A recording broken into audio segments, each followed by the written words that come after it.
The steam engine hissed like a dying beast against the wooden platform of the Missoula depot.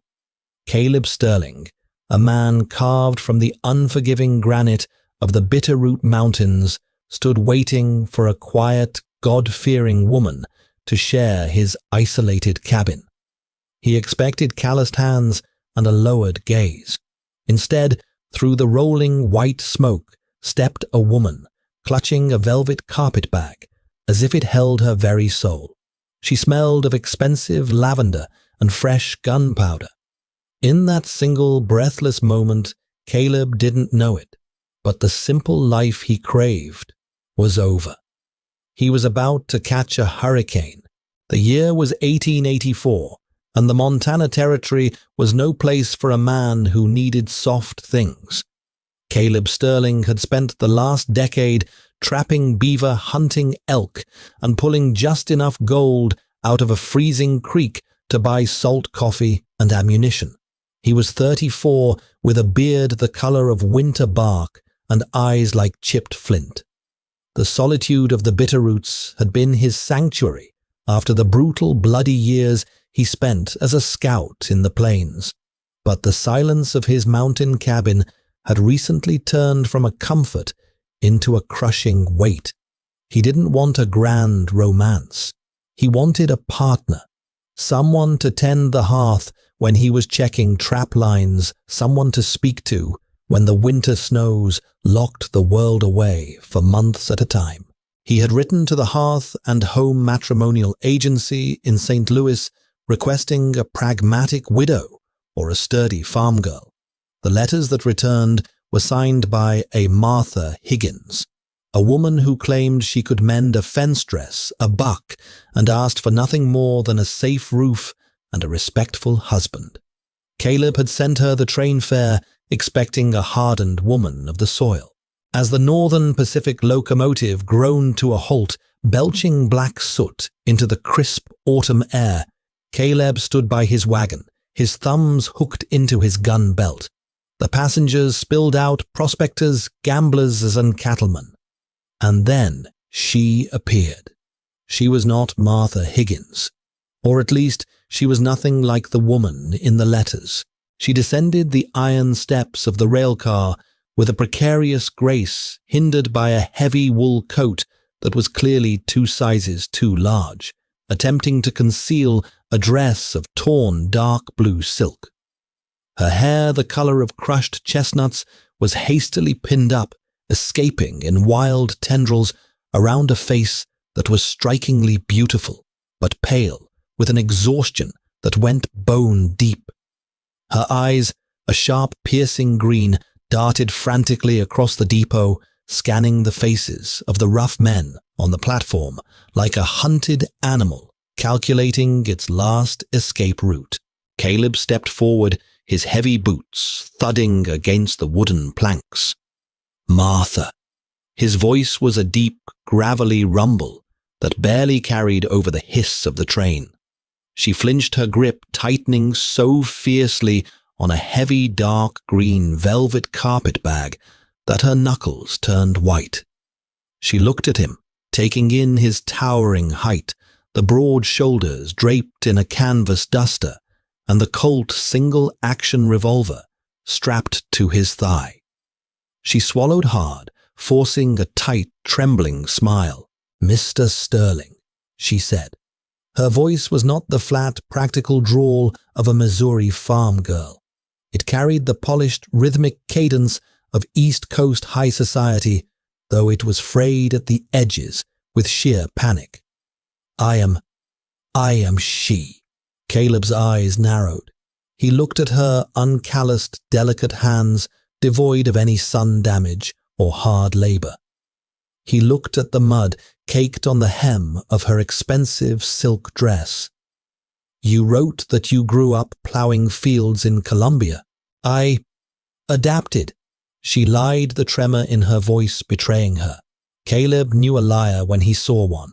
He had survived the frontier by reading the truths men tried to hide. But standing there in the Missoula mud, surrounded by the chaos of the boomtown, he saw something else in her eyes. terror. A desperate, clawing terror.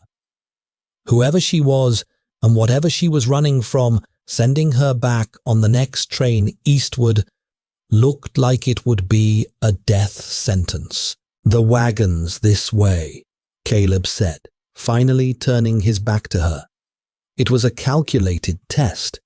If she was a spoiled rich girl looking for a thrill, she'd complain about the mud or the lack of a porter. She didn't say a word. She practically ran to keep up with his long strides, tossing her velvet bag into the bed of the wagon with a heavy metallic thud that did not sound like clothes or blankets. Caleb hoisted her up onto the wooden bench seat. As she sat, her coat parted slightly, and Caleb caught the undeniable metallic glint of a silver-plated derringer tucked securely into the waistband of her skirt. A farm girl from Missouri, indeed. Caleb clicked his tongue, slapping the reins against the backs of his 2 draft horses. The wagon lurched forward, leaving the noise of Missoula behind. They rode in absolute silence for the first 3 hours. The road turned from a muddy thoroughfare into a rocky, treacherous trail winding upward into the foothills. The air grew colder, biting at their faces. "If we're going to share a roof, ma'am." Caleb said, his eyes fixed on the trail ahead. "I reckon I ought to know the name of the woman I'm actually marrying." She stiffened beside him. For a long moment, the only sound was the grinding of the wagon wheels over loose shale and the rushing of a nearby creek. "Josephine," she whispered the wind, nearly carrying the name away. "My name is Josephine Cartwright." Caleb nodded slowly. "Well, Josephine, I don't know what kind of storm you brought with you on that train, but in my mountains you carry your own weight, and you don't lie. Can you do that?" "I can," she said, her chin lifting with a sudden fierce defiance. "Good," Caleb replied, glancing back at the velvet bag. "Because where we're going, the wolves don't care about your secrets. They only care if you're slow." The journey to Caleb's homestead was a grueling 2-day ascent into the jagged teeth of the bitterroots. By the time they reached the halfway point, the wagon could go no further. Caleb transferred their supplies and Josephine's heavy velvet bag onto the backs of 2 sturdy mules. Josephine was given a dappled grey mare to ride. The illusion of the stoic, capable pioneer woman shattered within the first hour on horseback. Josephine was clearly unaccustomed to riding astride her silk dress, offering no protection against the biting leather of the saddle. The temperature plummeted as they climbed higher into the alpine forests, the sky bruising into a violent shade of purple. An early September squall was rolling in, carrying the scent of pine and ice. Caleb watched her from the corner of his eye.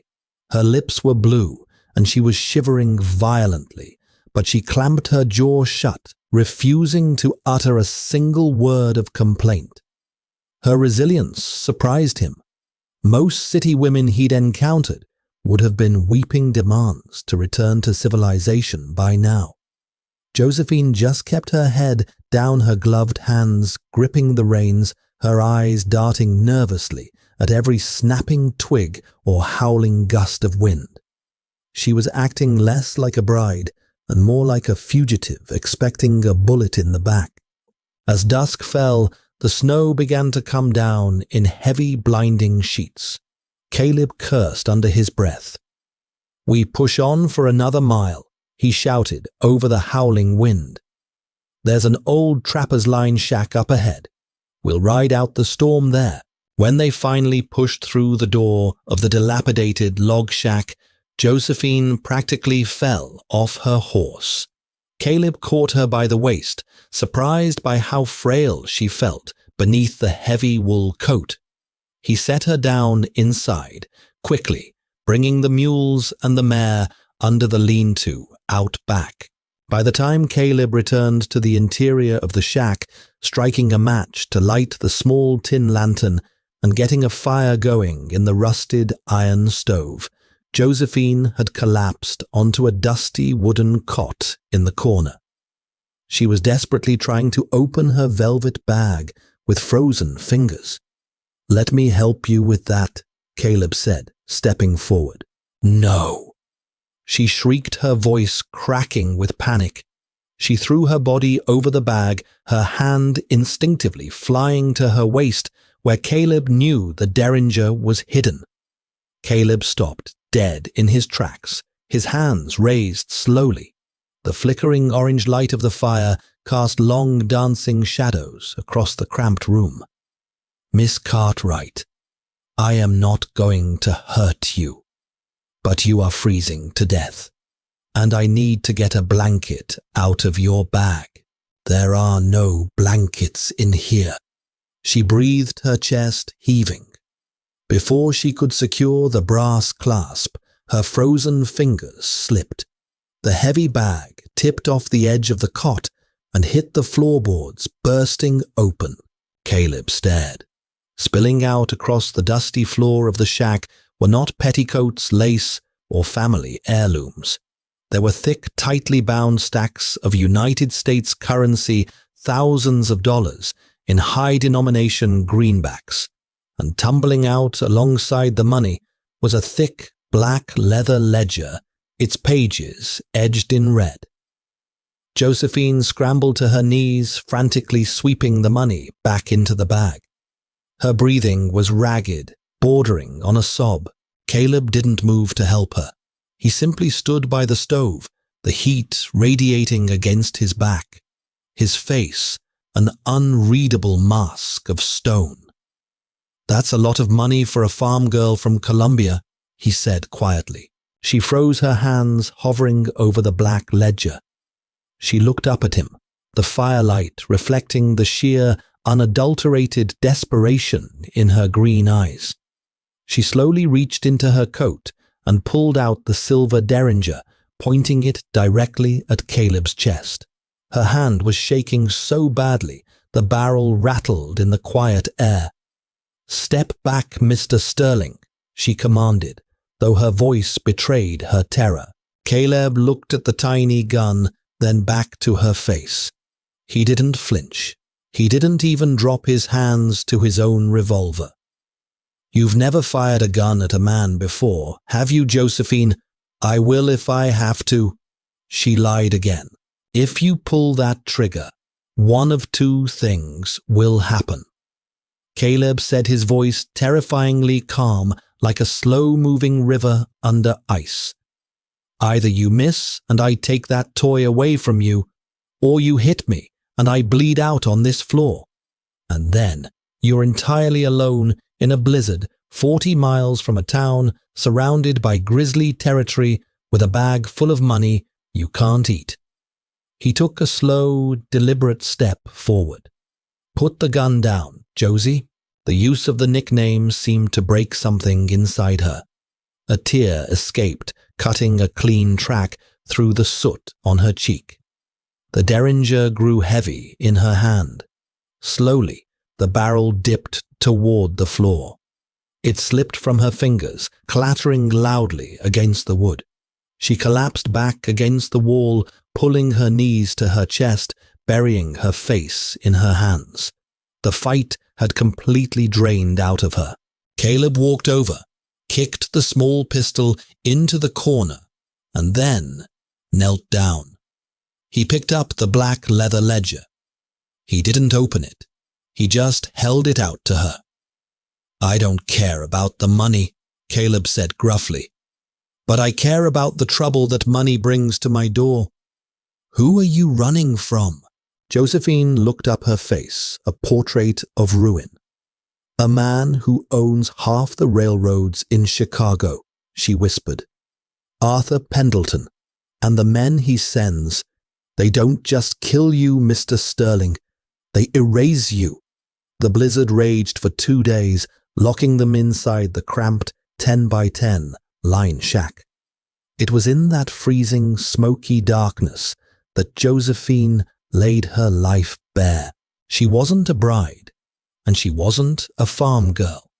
Josephine Cartwright was the senior bookkeeper for the Pendleton Railway Corporation in Chicago. For years, she had been a loyal employee to Arthur Pendleton, an industrial tycoon who portrayed himself as a philanthropist.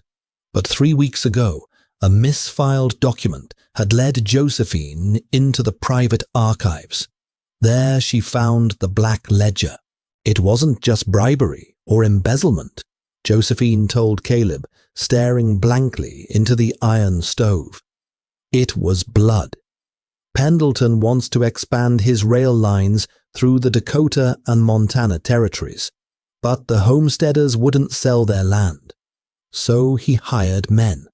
Ex-military bounty hunters, thugs. He paid them to burn out the farmers, to slaughter their cattle. If the families didn't leave, he had them murdered. The ledger has every name, every date, every payment made to the killers. She had stolen the ledger to take to a federal judge. But Pendleton's men found out too quickly. They had cornered her in her apartment. She had escaped out a fire escape with nothing but the clothes on her back, the ledger, and the cash from the company safe she'd cleared out to fund her run. She needed to disappear. A matrimonial advertisement for a cabin in the middle of the absolute nowhere of the Bitterroot Mountains had seemed like the perfect hiding place until the heat died down. I used the name of my old maid Martha. She confessed, refusing to meet his eyes. I just needed a place to hide Mr. Sterling. I am sorry I deceived you. As soon as the snow clears, I will take my horse and leave. I won't bring this trouble to your door. Caleb remained silent for a long time, whittling a piece of pine with his hunting knife. The wood shavings curled onto the floor. The man Pendleton sends to find things, Caleb said finally. Does he have a name? Josephine shuddered. Clayton Briggs. They call him the Ghost Hound. He's a former Pinkerton. He tracked my brother down in Denver 3 years ago over a gambling debt. My brother was found at the bottom of a ravine, unrecognizable. Caleb stopped whittling. He looked at the fragile woman sitting across from him. She had brought a war to his sanctuary.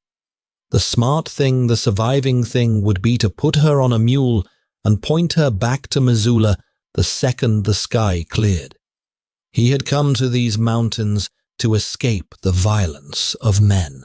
But as he looked at her, he saw the incredible grit it took for a city woman to steal from a tycoon, survive a cross-country train ride while being hunted, and brave a mountain blizzard. She had more iron in her spine than half the men he knew.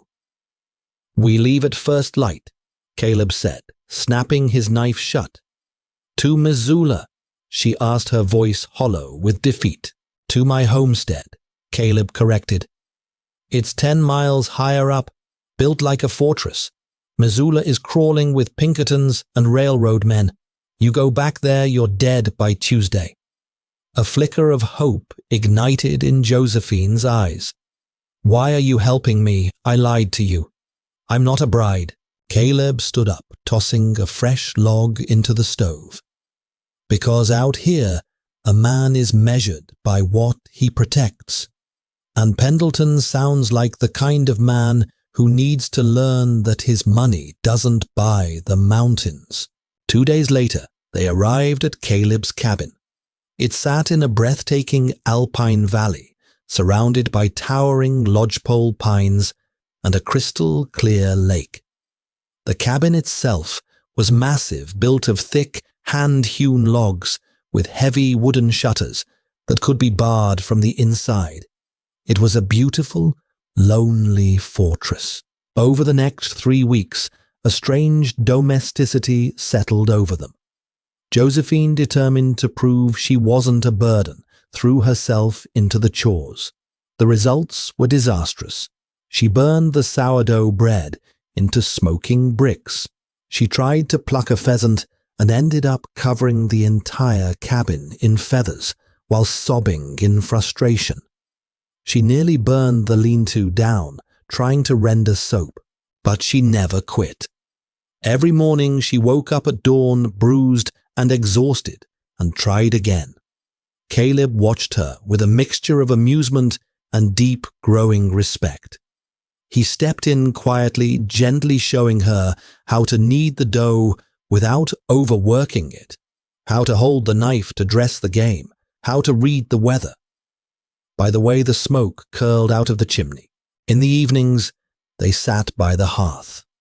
Caleb, a man who hadn't spoken more than a dozen words a day for years, found himself telling her stories of his time on the plains, of the beauty of the Yellowstone caldera, of the peace he found in the quiet. Josephine, in turn, told him about the bustling streets of Chicago, the sound of the opera, the smell of roasted chestnuts in the winter. The cold, transactional contract of the mail-order bride faded away, replaced by a deep, unspoken bond forged in the isolation of the mountains. They were two outcasts learning to breathe the same air.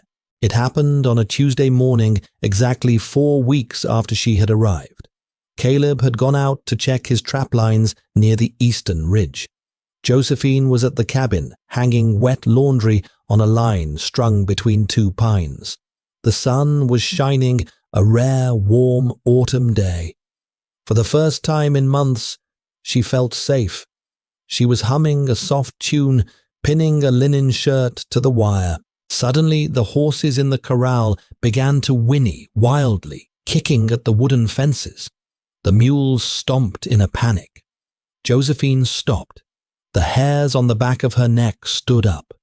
The wind shifted, carrying a metallic, coppery scent. She dropped the laundry basket and walked cautiously toward the edge of the tree line. There, nailed to the thick bark of a massive ponderosa pine, was a piece of parchment. Below it, lying in the dirt, was Caleb's favorite hunting hound, Buster. The dog's throat had been expertly, silently slit. Bile rose in Josephine's throat. She stumbled back, her hand flying to her mouth to stifle a scream. She ran to the tree, her hands trembling as she pulled the parchment from the nail. It was a page ripped out of a Chicago newspaper.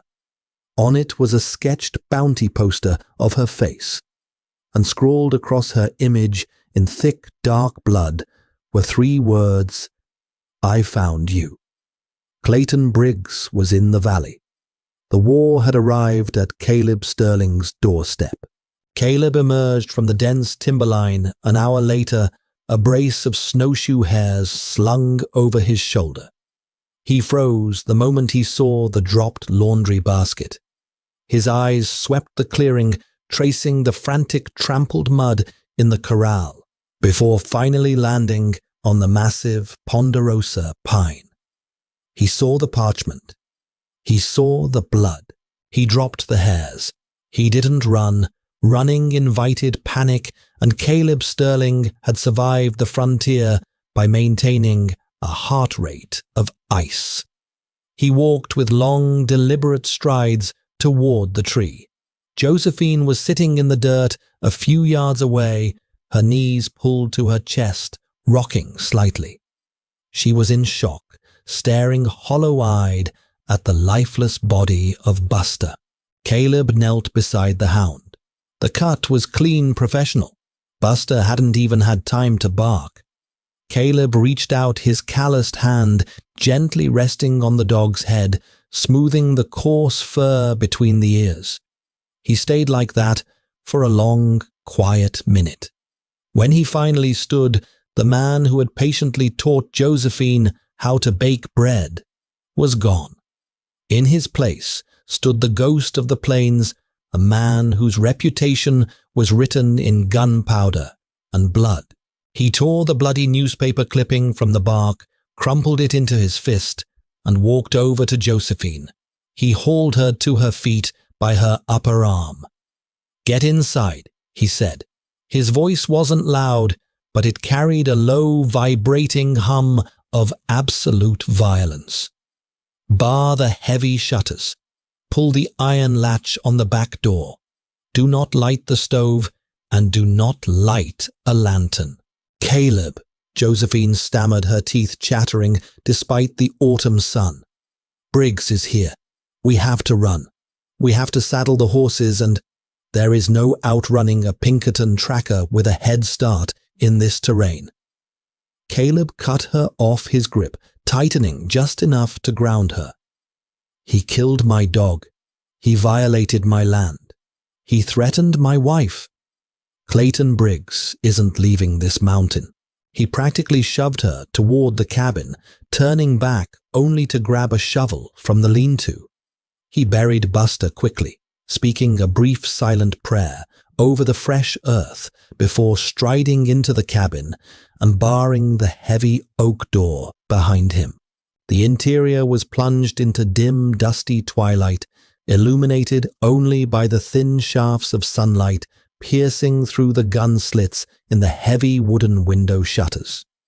Josephine stood in the center of the room, clutching her arms, watching in terrified awe as Caleb systematically dismantled the peaceful illusion of his home. He moved to the center rug, rolling it back to reveal a trapdoor seamlessly cut into the floorboards. He pulled it open and reached down into the dark cache. He hauled out a canvas roll, letting it drop onto the heavy oak dining table with a deafening metallic clatter.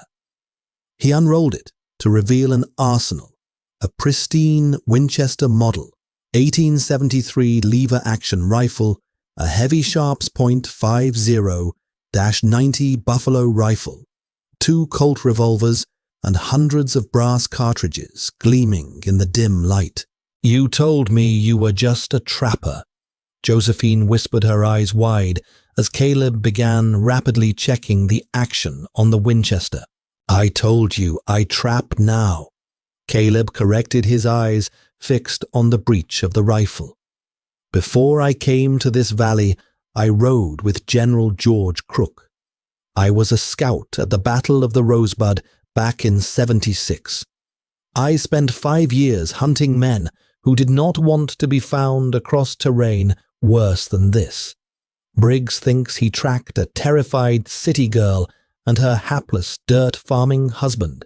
He has severely miscalculated. Oh, he grabbed a heavy leather bandolier and threw it over her head. It landed heavily across her shoulder, the weight of the brass bullets making her stagger. "I need you to listen to me, Josie," Caleb said, stepping close to her, his large hands gripping her shoulders. His gaze was intense, locking onto her panicked green eyes. "Briggs won't come alone. Pendleton's money buys posses. There will be at least 4 or 5 men out there in the timber waiting for nightfall. When the sun drops behind the ridge, they will try to rush the cabin. Your job is not to shoot. Your job is to stay low. Keep this Winchester loaded and pass it to me when the Sharps runs dry. Can you do that?" Josephine swallowed hard, her fingers tracing the cold brass of the cartridges on her chest. She remembered the terror in her Chicago apartment, the feeling of absolute helplessness. She looked at Caleb, at the sheer unyielding mountain of a man who was willing to die for a woman who had brought a war to his doorstep on a lie. She found her spine. "I can do it," she said, her voice steadying. "Good girl."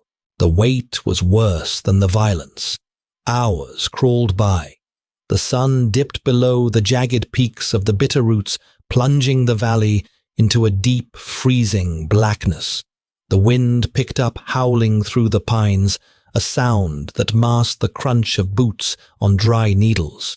Inside the cabin, the silence was absolute. Caleb sat by the front window, slit the heavy barrel of the Sharp's rifle resting on the wood, his breathing slow and measured. Josephine sat on the floor beneath him, the loaded Winchester resting across her lap, her hands slick with nervous sweat. Then a voice echoed from the darkness, smooth, mocking, and loud enough to carry over the wind. Josephine Cartwright. The voice belonged to Clayton Briggs. It slithered through the logs of the cabin like a snake. "You've led me on a hell of a chase, sweetheart. I gotta admit, this is a beautiful spot to die. Send the ledger and the cash out the front door, and I'll make sure Mr. Pendleton lets your mountain man live. Keep it, and we burn you both out like rats." Josephine squeezed her eyes shut, a whimper catching in her throat. Caleb didn't move a muscle. He slowly adjusted the rear sight of the Sharp's buffalo rifle. "Don't answer," Caleb whispered. "They're trying to pinpoint where we are in the room." "I'm losing my patience, Josie," Briggs yelled. Suddenly the night erupted. A volley of rifle fire tore from the tree line. Bullets slammed into the heavy log walls of the cabin with deafening thuds, splintering wood and shattering the clay chinking. Josephine screamed, throwing her hands over her ears, as a stray round punched through a window shutter and buried itself in the ceiling. Caleb didn't flinch. He peered through the slit, his eyes adjusted to the dark. He saw the muzzle flashes in the trees. He exhaled a long, slow breath, aimed at the center of the brightest flash, and squeezed the trigger. The Sharp's rifle roared like a cannon, a concussive blast that shook the cabin walls. A man screamed in the darkness outside, a wet, gurgling sound that was abruptly cut short. "One down," Caleb muttered calmly. Reloading, he cracked the breech, the smoking brass casing flying out to hit the floorboards. Josephine scrambled up on her knees, her hands trembling, as she shoved a massive .50-90 cartridge into the chamber. Caleb slammed it shut. The return fire intensified. The men outside were no longer trying to intimidate. They were trying to kill. Lead rained against the cabin. Caleb fired again, then swapped to the Winchester that Josephine handed him. He moved from window to window, firing rapidly, creating the illusion that there were half a dozen men inside defending the property. "Miller!" Briggs's voice screamed from the dark, laced with sudden panic. "Flank the back, burn the roof. They're moving to the lean-to," Caleb shouted over the gunfire. He sprinted to the back of the cabin, but as he crossed the room, a heavy slug from a Spencer, repeating rifle, tore through the wooden doorframe. The bullet grazed Caleb's ribcage, tearing through his canvas duster and carving a bloody trench along his side. He grunted, stumbling backward and dropping the Winchester to the floor. "Caleb!" Josephine shrieked. She crawled across the floorboards, her hands instantly coming away, slick with his blood. "I'm fine. It's just a graze," Caleb rasped, clutching his side. He tried to reach for the dropped rifle, but his arm gave out from the shock of the impact. "The back window. Josie. He's going to throw a torch." Josephine looked at the back window. Through the slit, she could see the flickering orange glow of a pitch pine torch being lit. A man's silhouette appeared, winding his arm back to hurl the fire onto the dry cedar shingles of their roof. She didn't think. The terrified bookkeeper from Chicago vanished. She grabbed the heavy Winchester from the floor, hauled herself up to the gun slit, shoved the barrel through, and pulled the trigger. The rifle kicked like a mule, slamming hard into her shoulder. But the shot rang true. The man outside dropped the torch, clutching his chest, and fell backward into the dirt. The torch landed harmlessly in the damp mud. Josephine racked the lever, chambering another round her breathing, heavy, her eyes wild. She looked down at Caleb, who was staring up at her with a look of pure, unadulterated awe. "I got him." She breathed the smell of sulfur and burnt powder filling her nose. Caleb pushed himself up against the wall, a grim, bloody smile pulling at the corners of his mouth. "Remind me never to lie to you about plowing fields, Josephine." But the victory was short-lived. A massive crash shook the front of the cabin. Briggs hadn't flanked them. He had used the distraction to bring a heavy logging axe to the front door. The thick oak splintered the iron hinges, groaning under the assault. The siege was breaching. The front door splintered with a deafening crack as the logging axe finally shattered the heavy iron latch.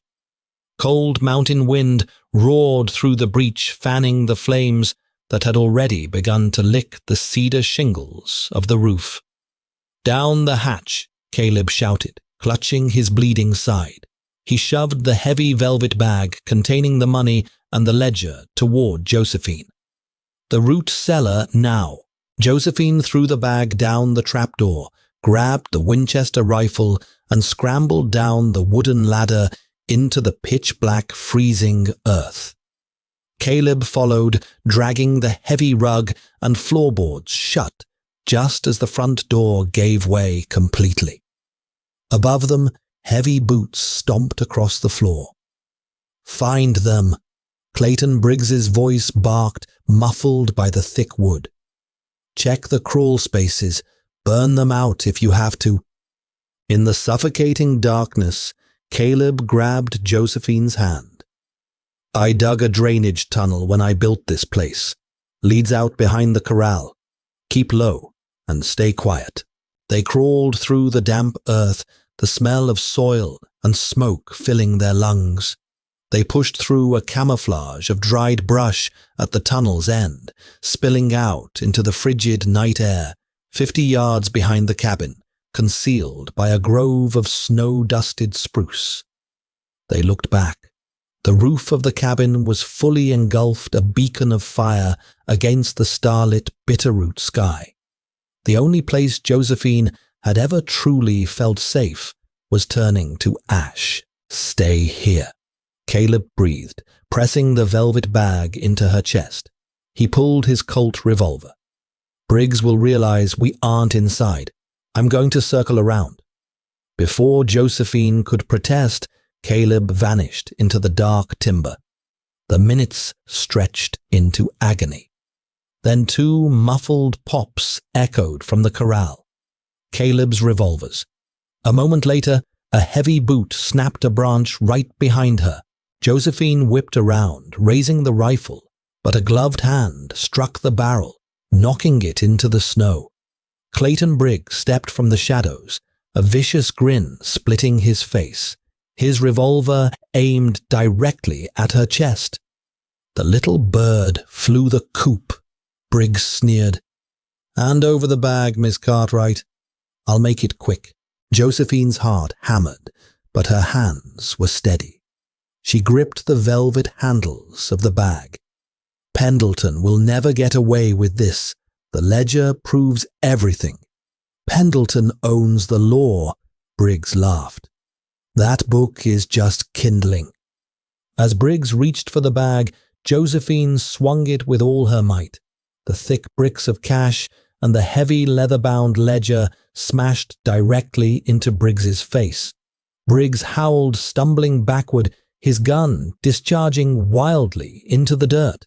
Before he could recover, a massive shadow launched from the trees. Caleb hit Briggs like a runaway freight train. Both men crashed into the snow.